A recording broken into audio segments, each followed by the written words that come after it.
오늘 오전에 하나님 말씀은 야고보서 5장 13절부터 제가 16절까지를 받들어 읽겠습니다. 야고보서 5장 13절부터 16절입니다. 너희 가운데 고난받는 자가 있느냐? 그는 기도할 것이요. 즐거워하는 자가 있느냐? 그는 시로 노래할지니라. 너희 중에 병든 자가 있느냐? 그는 교회 장로들을 청할 것이요. 장로들은 주의 이름으로 그에게 기름을 붓고 그를 위하여 기도할지니라. 믿음의 기도는 병든 자를 구원하리니 주께서 그를 일으키시리라. 그가 죄들을 범했어도 그것들을 용서해 주시리라. 그러므로 너희는 서로 잘못들을 자백하고 치유를 위하여 서로 기도하라. 의인의 효과적이고 열렬한 기도는 역사하는 힘이 많으니라. 이렇게 말씀하죠. 그렇죠? 네. 잠깐 기도하겠습니다. 위대하신 아버지 하나님, 오늘 화창한 날씨 주시고 이렇게 아름다운 장소에서 신실한 성도들이 모여 영과 진리로 경배드릴 수 있도록 인도해 주시는 은혜 감사드립니다. 이 시간도 주님께서 우리가 드리는 예배를 기뻐 받으시옵소서. 방금 봉독한 말씀으로 우리 성도들에게 말씀을 전하고자 합니다. 저는 어리석고 우둔합니다. 주님 제 안에 충만해 주시고 저의 입술을 주장해 주셔서 이 강단에서 준비된 말씀을 담대하고 능숙하게 잘 선포할 수 있도록 주님 역사해 주십시오. 우리 성도들의 지각을 열어주시고 또 지혜를 주셔서 이 설교 말씀을 듣고 또 진리의 지식을 많이 깨달을 수 있게 해주시고 또 성도들이 믿음의 도전을 받아 다시 한번 주님을 온전히 잘 믿고 섬기는 믿음의 자세를 잘 갖출 수 있도록 인도해 주시기를 원합니다. 또 주님이 주시는 위로와 또 힘을 다시 한번 얻는 귀한 시간 되게 해주십시오. 마귀가 어떤 형태로든 이 시간을 틈타거나 방해하지 못하게 막아주십시오. 주 예수 그리스도 이름으로 기도드립니다. 아멘. 성도의 열렬한 믿음의 기도, 이런 제목으로 말씀을 전하겠습니다. 이 세상에서 기도하지 않는 사람들은 사실상 없습니다. 하나님을 믿지 않는 자들이나 무신론자들도 위급한 상황이 닥치게 되면 순간 절대자에게 기도하기 마련입니다. 이러한 자들의 기도는 순간적인 위급함이나 절실함 등을 모면해보고자 하는 미신적인 형태에 불과합니다. 실제로 그들이 믿음으로 기도하는 경우는 없습니다. 여러분, 불신자들이나 무신론자들이요, 그냥 절체절명 때 막 하나님 하나님 부르는 거요, 그게 믿음이 있어서 부를까요? 아니죠. 지성이면 감천이라는 발상으로 그냥 종교 행위를 하는 것뿐입니다. 그런데 비단 이교도들만이 아니라 소위 하나님을 믿는다고 하는 로마 카톨릭이나 또 개신교회들도 이러한 심성으로 예배드리거나 기도하려고 하는 습성이 다분합니다. 하지만 그들의 기도 생활의 단면을 보면 마치 이교도들이 빌고하는 행위와 별반 다를 것이 없습니다. 그저 정해진 시각과 날짜에 작정 기도한다든지요, 습관적으로 새벽에 나가요. 그것도 교회나 기도원에 가는 거예요. 그거 기도한다 이거죠. 또 뭔가 아쉽거나 필요한 거 있을 때만 이제 하나님께 기도하는 거예요. 그러니까 하나님께 뭘 받으려고. 그죠? 그렇게 하면 기도에 잘 응답될 것이라고 생각하는 것입니다. 이러한 기도는 성경적인 믿음의 기도가 아니라 그냥 형식적인 종교 생활의 일부예요. 그냥. 성경대로 하나님을 믿고 섬기는 그리스도인의 특징은 믿음의 대상인 하나님께서는 살아계신 인격체로서 우리와 교제하시며 우리의 섬김을 받아주시고 또 기도에 경청하시어 우리의 필요를 채워주신다는 것을 믿는 것입니다. 여러분이 하나님 믿는다는데 하나님이 없다 그래요. 그러면 우리야말로 정신 이상자죠. 허상을 믿는 거 아니에요. 하나님은 살아계신다 이거예요. 하나님은 나의 부르짖음을 경청하신다 이거예요. 하나님은 또 나에게 말씀하신다 이거예요. 그러니까 우리가 말씀을 보고 기도하는 거죠. 거듭난 그리스도인은 영이 살아난 존재이기 때문에 영이신 하나님과 말씀과 기도로 소통할 수 있습니다. 주님은 인격을 지니신 분이시기 때문에 우리의 이런 믿음의 생활에 함께 하시고 말씀으로 가르치시며 동시에 우리가 기도로 요청하면 들어주시는 것입니다. 따라서 그리스도인의 신앙생활의 최우선은요, 말씀과 기도를 통한 살아계신 주님과의 인격적인 교제입니다. 여러분은 지금 평소에 주님과 얼마나 많은 인격적 교제를 하고 계세요? 여러분의 인생에서 가장 우선이 돼야 되는 거예요. 자, 그런데 나름대로 기도를 열심히 하는 그리스도인들이 있는데 막상 기도의 응답이 잘 되지 않아서 실망하거나 좌절하는 경우가 의외로 적지 않습니다. 그러다 보니 자신이 지녔던 믿음에 회의적인 감정이 생기고요. 차츰 믿음을 잃어버리게 되어서 신앙생활이 형식적으로 전락하게 되는 것입니다. 나 하나님 잘 믿었는데 왜 내 기도는 응답이 안 되죠? 그러면 회의가 들죠. 결국 하나님 존재에 대해서 의심도 하고 기도해봐야 소용없다는 그런 인상을 받게 되는 것입니다. 자, 왜 이런 현상이 나타나는 것인가? 성경을 통해 진단해보면 믿음의 기도를 하지 않았기 때문이에요. 기도는 했어요. 근데 믿음의 기도는 안 한 거예요. 야고보서 1장 6절부터 8절에 이렇게 나옵니다. 오직 믿음으로 구하고 아무것도 의심하지 말라. 의심하는 자는 마치 바람에 밀려 요동하는 바다 물결과 같으니 그 사람은 주께로부터 어떤 것이든 받으리라 생각하지 말라 이거죠. 두 마음을 품은 사람은 그의 모든 길에 안정이 없느니라 이거죠. 의심이 들어가니까 어떻게 된 거예요? 흔들리는 거죠. 두 마음이 생기는 거죠. 주님은 딱 단호히 말씀하죠. 어떤 것든 받으리라 생각하지 마라. 그런 사람은. 그렇죠? 그리스도인은 믿음으로 구원받았듯이 앞으로의 삶도 믿음으로 이루어져야 합니다. 믿음이 없는 사람은 결코 주님을 기쁘시게 할 수 없습니다. 히브리서 11장 6절에 나오죠. 주님이 전능하시고 위대한 분이시라고 알고 배웠다면서 자기 개인적인 삶에서 이 점을 믿지 않는다면 그 사람의 믿음은 헛될 뿐입니다. 주님께서는 불가능이 없으시죠. 예레미야 32장 27절에 나오죠. 생업이나 인생의 진로? 하나님의 손에서 그게 어려우실까요? 여러분의 가정의 문제, 하나님 보실 때 어려우실까요? 특히 성도들이 질병이나 사고나 신체의 연약함으로 고통 속에 있을 때 주님이 속수무책이실까요? 주님은 우리의 기도에 응답하시어 치유하실 수 있다고요. 이것을 가능하게 하는 것이 하나님을 향한 믿음의 기도입니다. 우리는 이 믿음의 기도가 놀랍게 응답받을 수 있다는 점을 본문에서 살펴볼 수 있는 것이에요.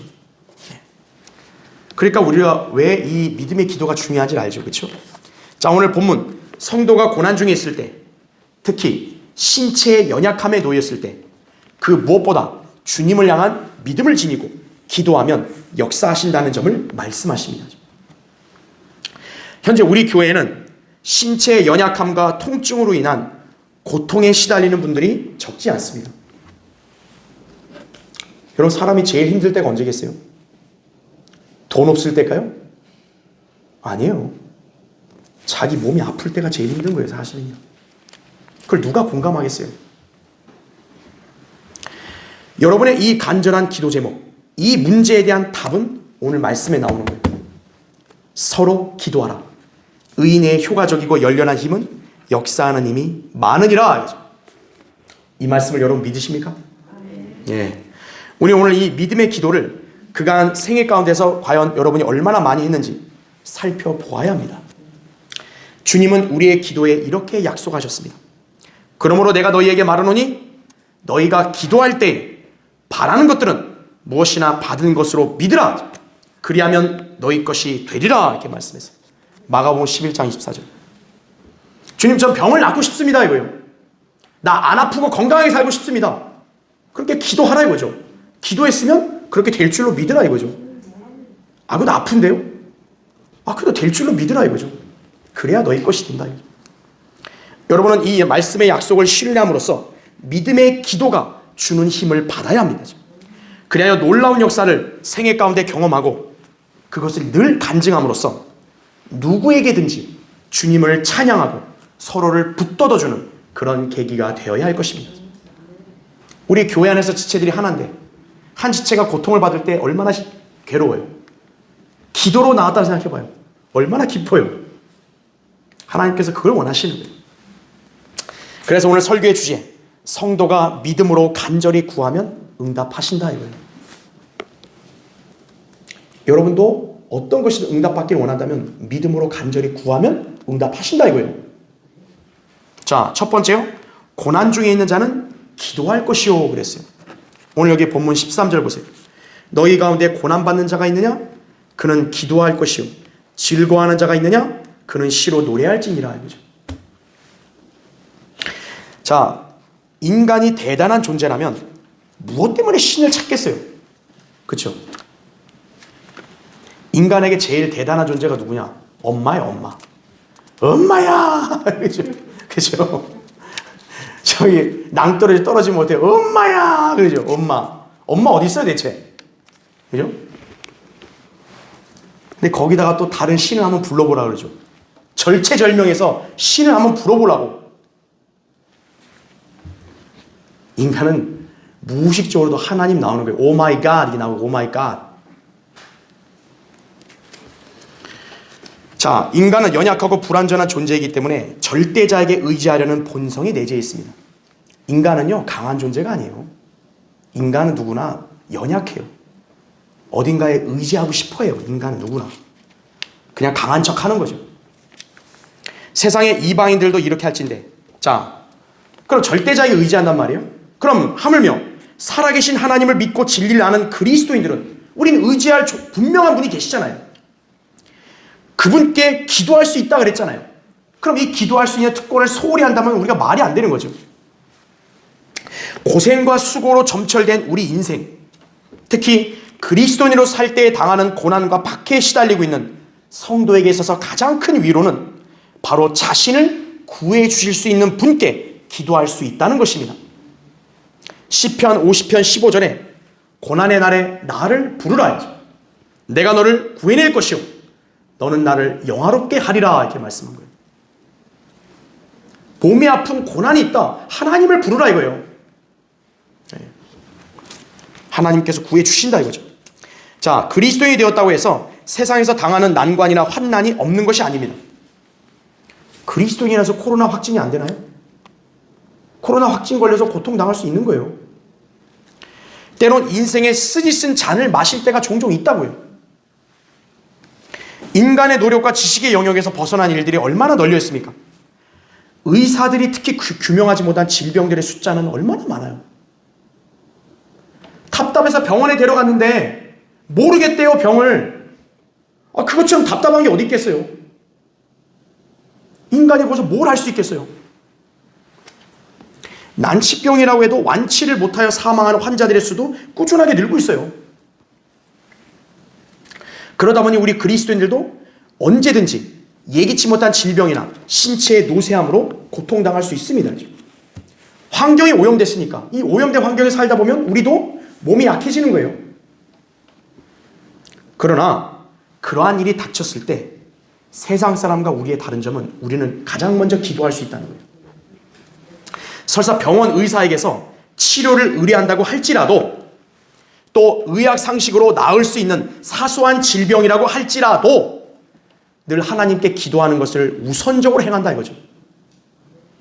코로나도 그냥 약 먹으면 다 나아요. 그렇다 할지라도 우린 기도한다 이거죠.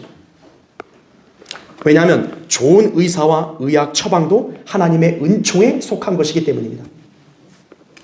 결국 어떤 경우건 중요한 것은 주님께 달려 있다는 것이에요. 이 점을 알고 우리는 믿음으로 구하는 것입니다. 진리에 무지한 은사주의자들, 사도의 표적을 흉내내어 자신들이 안수하면 병자가 낫게 된다고 속이고 있습니다.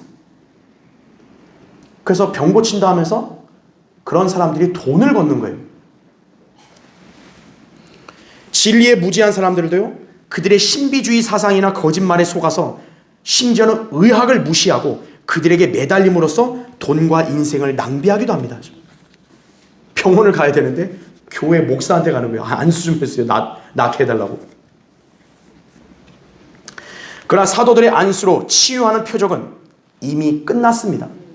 디모데전서 5장 23절, 디모데 4장 20절에 나오대요. 바울이 못 고치는 거예요. 사도인데. 왜냐하면 끝났으니까요. 예수님께서는요, 의사의 필요성을 인정하셨습니다. 마태복음 9장 12절에 건강한 사람들에게는 의사가 필요 없지만 병든 자들에게는 필요하니라 이렇게 말씀한 거예요. 만약 치유가 계속 있다면 의사 필요 없죠. 그냥 내가 임명한 그 사도한테 가라. 그럼 될 거 아니겠어요? 의사들은 병든 자들에게 반드시 필요하다. 예수님이 친히 말씀한 거예요. 사도 바울도 항상 의사 누가를 대동하고 다녔어요. 골로새서 4장 14절에 나오죠. 따라서 이 시대의 질병 치유를 위한 방편으로 병원을 이용하는 것은 당연한 거예요. 그런데 성도는 자신의 병을 효과적으로 치료할 수 있는 적합한 병원과 의료진을 만나기 위해 주님의 인도하심에 맡겨야 합니다. 우리는 어떻게 주님의 인도하심을 받을 수 있을까요, 그러면? 그건 역시도 주님께 구하는 거예요. 아무 병원 가면 낭패보죠. 무능력한 의사의 손길에 자기를 맡겼다가 오히려 더 악화될지도 모르죠.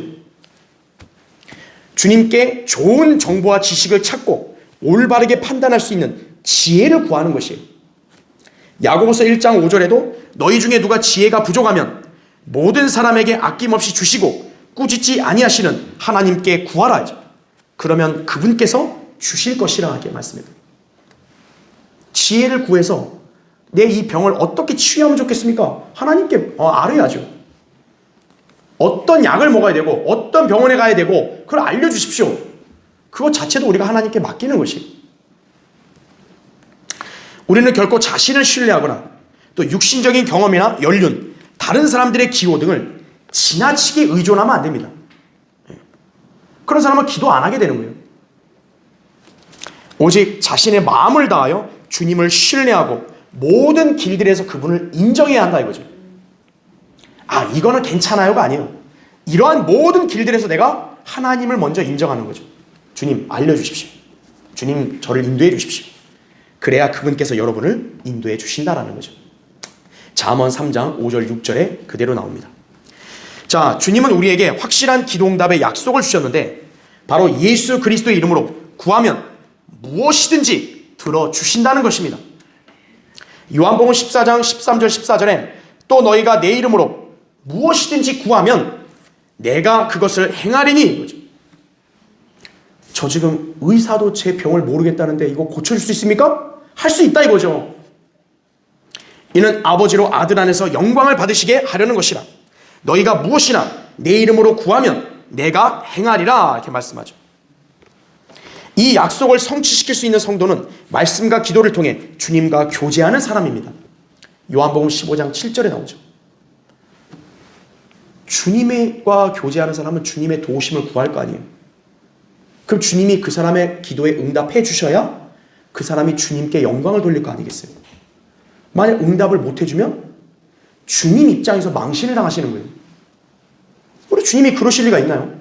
없죠.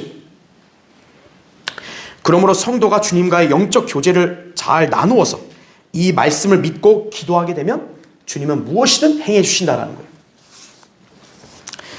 자, 기도하는 성도는 늘 위로와 평안이 넘칩니다. 순간 고통스럽고 괴롭고 낙심될 때요, 믿음의 기도를 한 사람은요, 당장의 문제가 앞이 안 보여도 마음이 평안한 거예요. 감사와 즐거움이 흘러나오게 됩니다. 마귀와 세상 공격에도 흔들리지 않습니다. 그러니까 마귀는 성도들이 기도하지 못하도록 방해하는 것입니다. 여러분이 왜 기도하기가 어렵냐? 마귀가 방해를 하는 거예요. 야, 하지마. 그냥 자. 야, 그냥 TV 봐. 오늘 재밌는 거. 야, 오늘 굉장히 좋은 내용 한단다. 야. 방해하는 것이에요. 사무엘 차드워크는요, 기도에 대해서 이렇게 말했습니다. 기도는 하나님의 자비를 여는 열쇠며 사탄의 침입을 막는 자물쇠다. 함께 기도하는 가정이야말로 모든 것을 함께하는 가정이다. 그러나 이를 잘 아는 사탄은 사람들에게서 기도를 빼앗아간다. 사탄의 한 가지 관심은 사람들이 기도하지 못하게 하는 것이다. 마귀는 기도 없는 성경 공부, 기도 없는 봉사, 기도 없는 종교의식에 안심한다. 그는 우리의 수고를 비웃고 우리의 지혜를 조소하지만 우리가 기도할 때는 떤다. 이렇게 말한 거예요. 아주 의미심장한 말이죠. 그렇죠? 네. 기도하는 성도 앞에서 마귀는 감히 찌쩍 못하는 거예요. 여러분은 지금 어떤 형태로 인생의 고난과 시련을 지금 당하고 있습니까? 특히 지금 신체에 고통이 있는 분들 계시죠? 마귀는 그럴 때 우리의 믿음이 더 약해지고 무너지기를 기대하면서 계속 부추긴다는 거죠. 여러분, 사람이 몸이 아프면 약해지잖아요. 그러면 믿음도 더 허술해지게 돼 있는 거예요. 그러나 우리는 주님께 기도할 수 있다는 약속의 말씀으로 위로를 받아야 합니다. 여러분의 인생의 분위기가 어두울 때 주님께 은밀히 나가 기도하십시오. 자주 끓는 무릎, 모은 손, 진지한 입술의 고백이 어떤 질병이나 고통, 위기도 타개할 수 있는 위대한 능력의 원천이라는 점을 여러분은 기억해야 할 것입니다. 자, 성도가 믿음으로 간절히 구하면 응답하신다. 두 번째요, 믿음의 기도는 병든 성도를 구원할 수 있습니다. 여러분, 거기 14절부터 15절 보세요. 너희 중에 병든 자가 있느냐? 그는 교회 장로들을 청할 것이요 장로들은 주의 이름으로 그에게 기름을 붓고 그를 위하여 기도할지니라.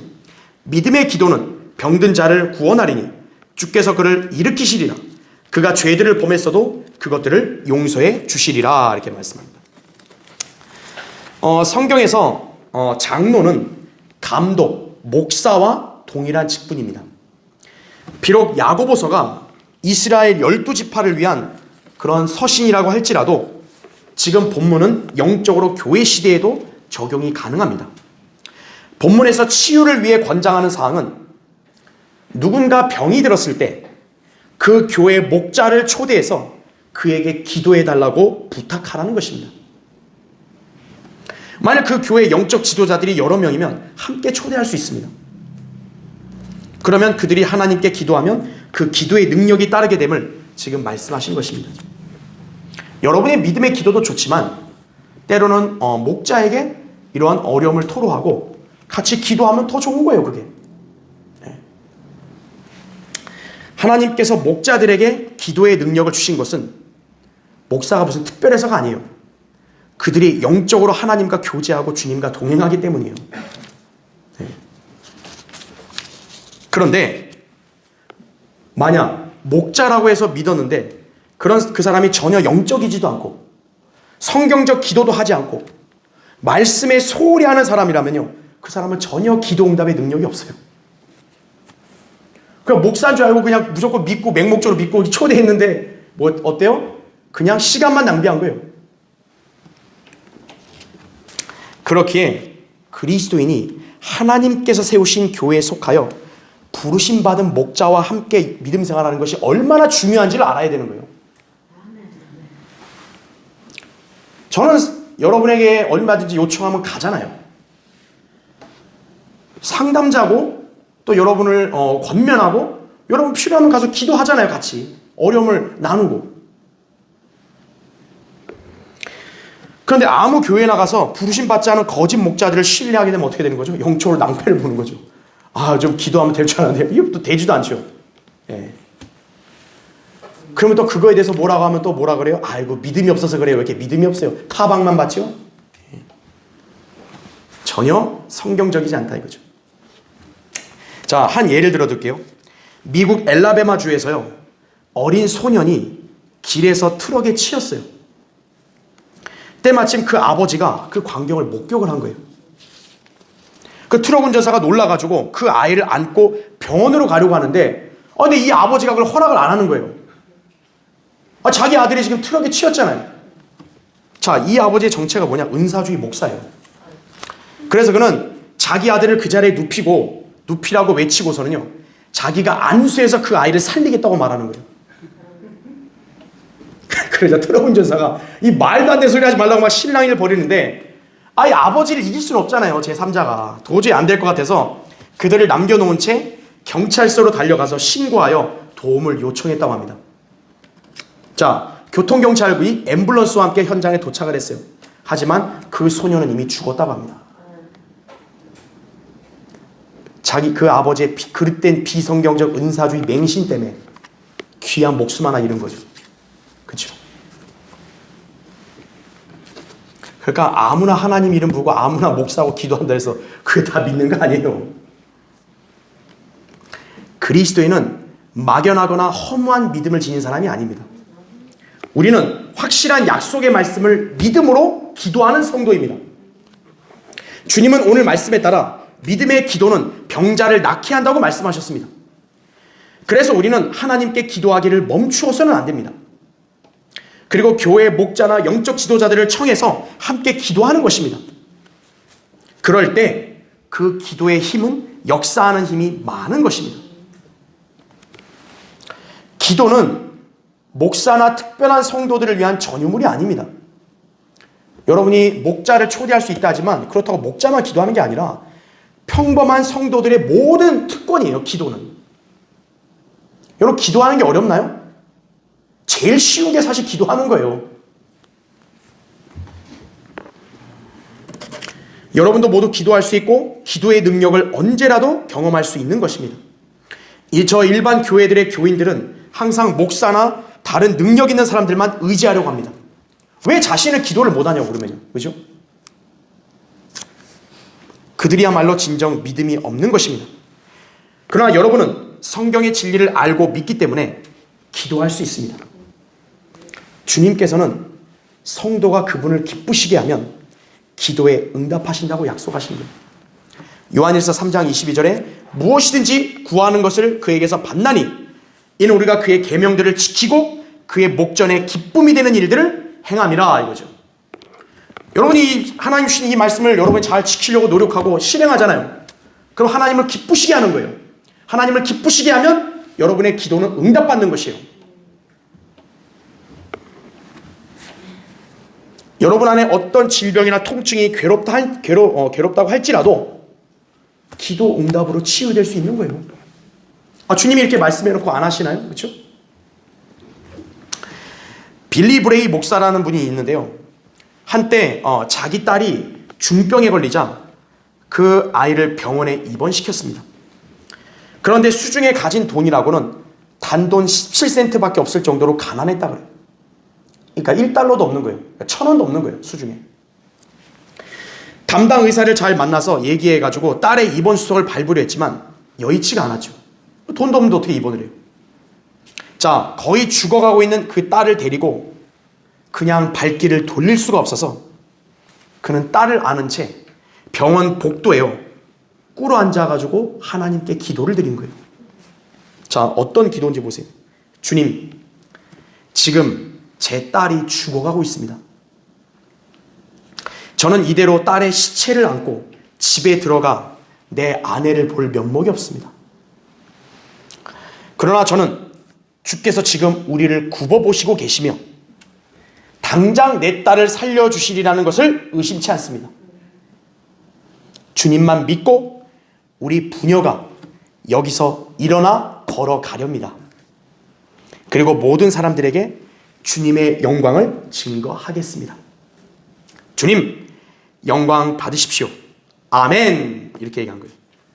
그러고 나서 그가 바로 딸에게 말했어요. 얘야, 이제 다 나았다.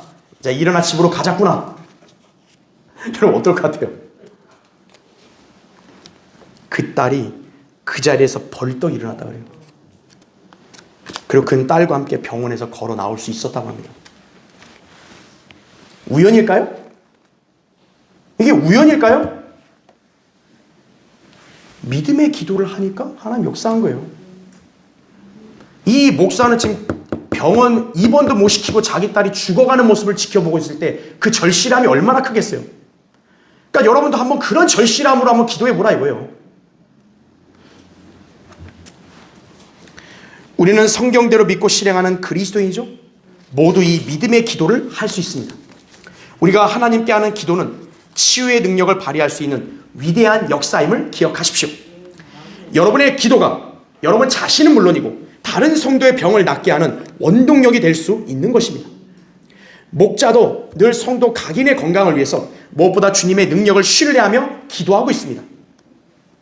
여러분이 그것을 확신하니까 저에게 기도 부탁도 하는 것이죠. 신방도 해서 함께 기도하는 거 아니겠어요? 만약 믿지 않으면 뭐하러 초대해요? 아니 하나님이 내 기도를 들어주지 않는다면 뭐하러 와요? 괜히 그죠? 불편하게. 기도에 응답하시니까. 그죠? 주님께서는 이런 성경적 기도에 반드시 경청하심을 믿어야 합니다. 자, 성도가 믿음으로 간절히 구하면 응답하신다. 세 번째요. 의인의 효과적이고 열렬한 기도는 역사하는 힘이 많습니다. 한 명만이 아니라 여러 명의 의인들이 같이 기도하잖아요. 역사하는 힘이 큰 거예요. 16절 보십시오. 그러므로 너희는 서로 잘못들을 자백하고 치유를 위하여 서로 기도하라. 의인의 효과적이고 열렬한 기도는 역사하는 힘이 많으니라. 이거죠. 우리 속담에는 배찢장도 맞들면 낫다는 말이 있습니다. 한 사람보다는 여러 사람의 힘이 도움이 된다는 뜻입니다. 그리스도인의 기도 또한 여러 지체들이 이렇게 합심해서 할 때 그 효과는 배가 되는 것임을 알 수 있습니다. 주님께서는 구원받은 자녀의 기도를 경청하시는데 여러 자녀들이 공동의 기도 제목을 놓고 중보 기도를 하면 당연히 주님께서는 그 기도에 더욱 관심을 갖고 응답해 주시는 것입니다.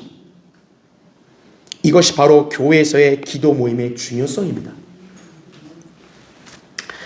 우리 성경대를 믿는 교회는 수요 기도회가 있어요. 수요 기도회.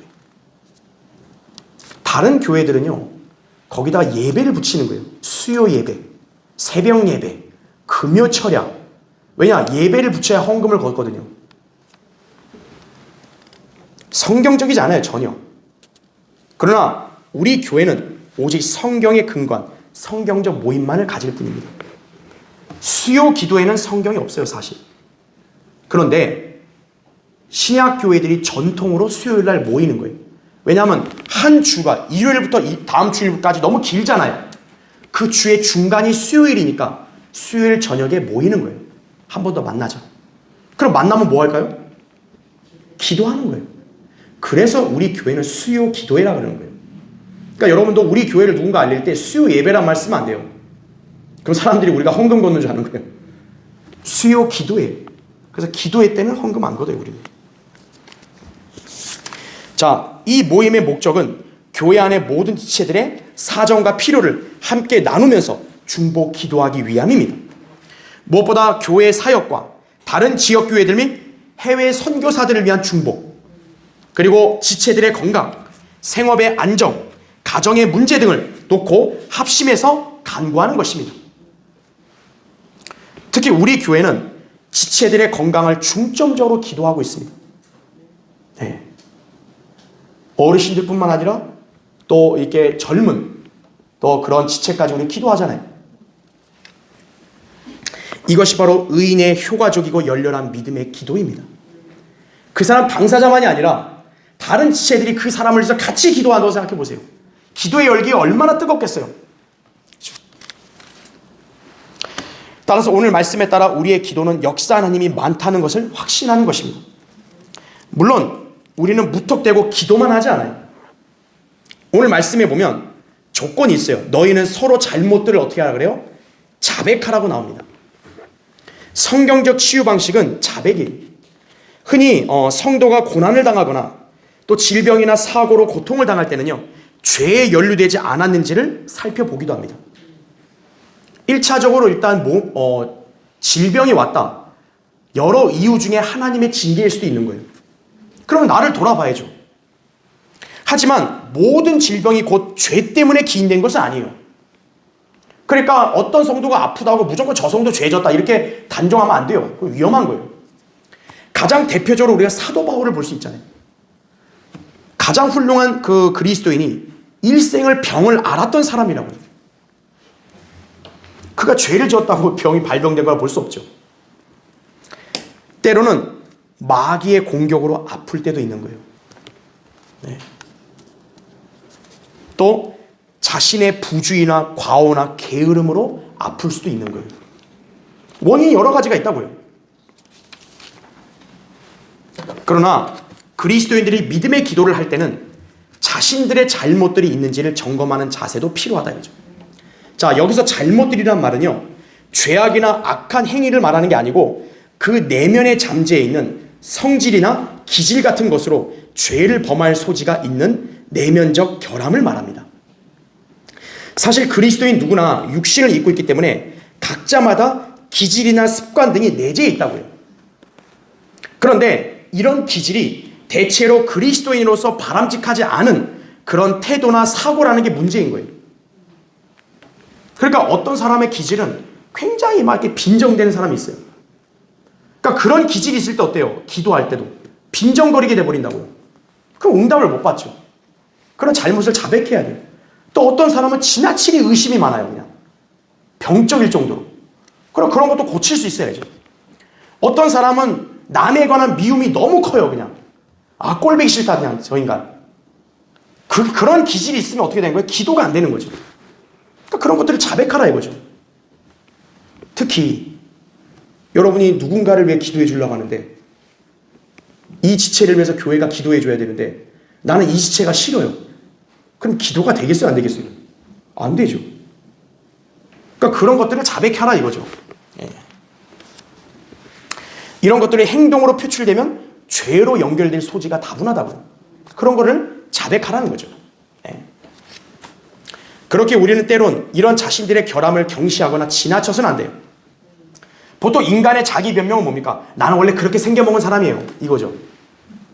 나는 안 돼요. 나는 원래 이런 생겨먹은 사람이에요. 그게 자기 변명이거든요. 그러나 그렇게 하면 안 된다고 그죠. 그리스도인은 성령을 통하여 몸의 행실을 죽임으로써 사는 사람이라고요. 로마서 8장 13절이에요. 우리의 잘못들이 특히 영육 간의 건강에 해로운 것일수록 더욱 조심하고 자백해야 한다 이거죠. 여러분 사람이 자꾸 안에 스트레스가 많으면 어떻게 돼요? 병 걸리죠. 남을 계속 미워해봐요. 그럼 나만 더 망가지는 거죠. 그렇죠. 그리고 너무 게을러요. 잠을 늘어지게 자고 먹고 너무 이러고 이런 몸 건강 해치죠. 네. 그런 것들은 조심해야 된다 이거죠. 그러면서 하나님께 같이 기도할 때 진정 효과적인 믿음의 기도가 될 수 있도록 그런 것들을 자백하고 서로를 위해서 함께 기도하는 것이 주님은 그런 교회와 성도의 기도에 놀랍게도 역사하시는 거예요. 지금 여러분이 뭔가 굉장히 아프다. 그럼 이런 기도를 같이 해야 된다고요. 자, 피터 락과만 목사님이 알고 있는 한 여성이 있어요. 그 여성이 파나마 시티에 살고 있었는데 한때 뇌종양을 앓게 되어서 생명이 위태로웠다고 합니다. 여러분 뇌종양 얼마나 위험해요? 엑스레이 촬영에서도요 뇌종양이 뚜렷하게 찍혀 나왔는데 막상 수술하려고 뇌를 절개하고 보니까 자 무슨 일이 나온 줄 아세요? 종양이 있던 자리가 분명히 육안으로도 볼 수 있었지만 종양 자체가 사라져버린 거예요. 자, 그 엑스레이까지 찍어가지고 뇌종양이 발견됐어요. 그 수술하려고 절개했어요. 근데 뇌종양이 없대요. 종양이 갑자기. 이거 진짜 너무나 이거 좀 어리둥절하잖아요. 그녀는 지금도 건강하게 살고 있었다고 락크만 목사님이 그렇게 회고록을 적은 적이 있어요. 자, 그렇다면 그녀에게 어떤 일이 일어났을까요? 그녀가 뇌종양이라는 진단을 받고 수술 날짜가 잡힌 뒤 어떻게 했냐면 그녀 자신, 그녀의 가족들이 믿음의 기도를 드렸던 건 물론이고요. 또 그녀가 다니는 교회에 믿음의 역군들이 한자리에 모여서 뜨거운 믿음의 기도를 드렸던 것입니다. 엑스레이 찍어서 딱 진단받아 수술해야 된다는 그 선포된 날로부터 개인과 가족과 교회가 다 같이 어떻게 한 거예요? 기도한 거예요. 또한 이를 본 주변 사람들 가운데요. 주님께서 자신들의 열렬한 기도를 들어주셨다는 것을 의심하는 사람은 하나도 없었다 그래요. 왜요? 기도를 했단 말이에요. 수술을 해서 절개했더니 어떤 거예요? 종양이 없더라 이거예요. 이게 그럼 뭐로 설명될 수 있겠냐 이거예요. 기도에 응답받았구나. 의인들의 열렬한 기도가 역사가 일어났구나 이거죠. 그렇죠. 아니 뇌종양도 이런 경험이 있는데 하물며 여러분 가정에 다른 질병이야 뭐 그렇게 안 될 수 있겠어요? 이러한 믿음의 기도, 주님께서 효과적으로 역사하시는 것입니다. 자, 성도의 열렬한 믿음의 기도가 이러한 질병도 치유했는데 하물며 여러분의 질병이나 연약함 치유받지 않을 리가 있겠냐 이거죠. 없죠. 여러분의 가정의 문제, 생활고, 기도 응답이 제한될 리가 있겠어요? 여러분의 자녀의 진로? 그것이 뭐 하나님 모시기 어렵겠어요? 자, 믿음의 확신을 지니지 못했다. 오늘 이 시간을 통해서 여러분 확고한 믿음으로 기도하십시오. 여러분의 기도가 주님의 영광을 위해서 진정성 있고 간절하게 기도한다면 어찌 응답되지 않겠어요? 진정성이 없이 기도하니까 그러는 거예요. 하라니까 해볼게요. 그건 진정성이 없는 거죠. 정말 난 답이 이거밖에 없습니다. 이런 간절함과 진정성을 갖고 기도를 해야죠. 교회 안의 성도들이 또 중보 기도를 같이 하면 그 역사하는 힘은 대단할 것입니다. 이것을 믿고 열렬히 기도하기를 바랍니다. 자, 결론을 맺겠습니다. 남왕국 유다 제3대 왕 아사왕이 있었어요. 성경에서 선한 왕이라고 평가하고 있어요. 주 하나님의 눈에 옳은 대로 행하여 당시 나라 안팎에 온갖 이방 신들의 제단들, 산당들, 형상들을 모조리 제거하여 백성들이 하나님을 찾게 했고요. 율법과 계명을 행하게 했습니다. 이로 인하여 그가 치리할 당시에는요, 주님께서 유다에 안식을 주어가지고 유다란 나라가 잠정적인 평화가 임한 거예요. 역대기야 16장 2절부터 6절에 나옵니다. 그래서 그의 치리하에 당시 남왕국 유다는 잠시나마 평안한 상태였습니다. 이 나라도 평화를 원한다면요, 이렇게 해야 되는 거예요. 쓸데없는 대화한다고 그렇게 설쳐대지 말고 하나님 말씀대로 해야 되는 거예요. 그런데 그의 7이 말년이 되었을 때 주님을 향한 신뢰에서요 멀어져 이방 나라를 의지하여 동맹을 체결하는 어리석음을 범했습니다. 아사왕이 변질돼 버린 거예요, 말년에. 게다가 그는 발에 병이 들었어요. 발병이 생겼어요. 그럼 평상시에 이 사람의 믿음의 상태는 어떻게 하겠어요? 하나님께 매달리고 기도해야 되는데 이미 변질돼 버리니까 이 사람은 주님께 기도하지 않고 오히려 의사에게 치료를 맡기는 거예요. 의사에게 구하는 거예요. 결국 어떻게 됐을까요? 그냥 죽었어요. 역대기야 16장 12절부터 14절에 나오죠. 왜 아사왕은 그랬을까요? 하나님의 능력으로 기도 응답받아서 나라도 지켰는데 왜 발병에 대해서 이랬을까요? 아마도 그는 이 정도 발병쯤이야 굳이 기도할 필요가 없다고 여기면서 의사가 해결할 수 있다고 생각했을지 몰라요. 그렇죠? 그런데 그의 신뢰가 결국 물거품이 되어버렸죠. 이것이 바로 성도가 가장 먼저 주님의 도우심을 기도해야 된다는 것을 배울 수 있는 교훈입니다. 감기, 코로나, 괜찮아. 다 낫는데 뭐. 안 나면 어떡할 거예요? 그렇죠? 하나님께 기도하는 거죠, 우리는. 하나님께 기도하면 응답해 주신다는 거죠. 자, 그리스도인은 극심한 위기, 또 긴급하게 필요할 때만 일회용으로 기도하는 사람이 아닙니다. 우리는 주님의 뜻에 따라 살며 늘 그분과 교제하고 동행하는 성도입니다. 왜 그리스도인이 세상 사람보다 훨씬 위대하고 담대하며 행복한 것인가 이거예요. 바로 주님이 함께 하시고 시련과 고난 속에서도 기도에 응답하셔서 우리를 도우시기 때문입니다. 성도는 이 사실을 믿고 기도할 때 주님께서 역사하시는 것이에요. 그냥 무조건 맹목적으로 돌보는 게 아니라 내가 믿음을 갖고 주님께 기도해야죠. 기도는 결코 특별한 사람이 하는 것이 아니에요. 평범한 성도들이 향유할 수 있는 위대한 축복의 통로이자 특권임을 기억하십시오. 우리가 잘 아는 선지자 엘리야 알죠? 엘리야는 기도로 3년 6개월이나 비가 오지 않게 했다가 다시 내리게 한 위대한 능력 있는 선지자였습니다. 그러나 성경은 그 선지자에 대해서 뭐라고 말하냐면 우리와 같은 성정에 속한 평범한 사람이라고 말하고 있는 거예요. 엘리야가 3년 6개월 동안 비를 못 내리게 했는데 엘리야가 무슨 초인적인 게 아니라 우리와 같은 성정에 속한 사람이다라는 거죠. 다시 말하면 똑같은 사람이라는 게 우리랑 똑같은. 근데 어떻게 우리랑 똑같은 사람인 엘리야는 비를 3년 6개월 동안 못 오게 했냐 이거예요. 기도했다라는 거죠. 바로 믿음의 기도. 위대한 것은 엘리야가 아니라 엘리야의 기도에 응답하신 하나님이시라는 사실이다. 그죠? 이제 엘리야의 기도에 응답하셨던 하나님도 여러분의 하나님이심을 믿으십시오. 기도의 능력은 기도를 드리는 우리의 능력이 아니라 기도에 응답하시는 하나님의 능력인 거예요. 이에 우리는 의심하지 않는 간구로 기도하는 것입니다. 이것이 믿음의 기도입니다. 이 기도를 여러분 각자가 한다면 그 어떤 질병이나 연약함이나 또 생의 위기나 간절한 필요 모두 해결될 것입니다.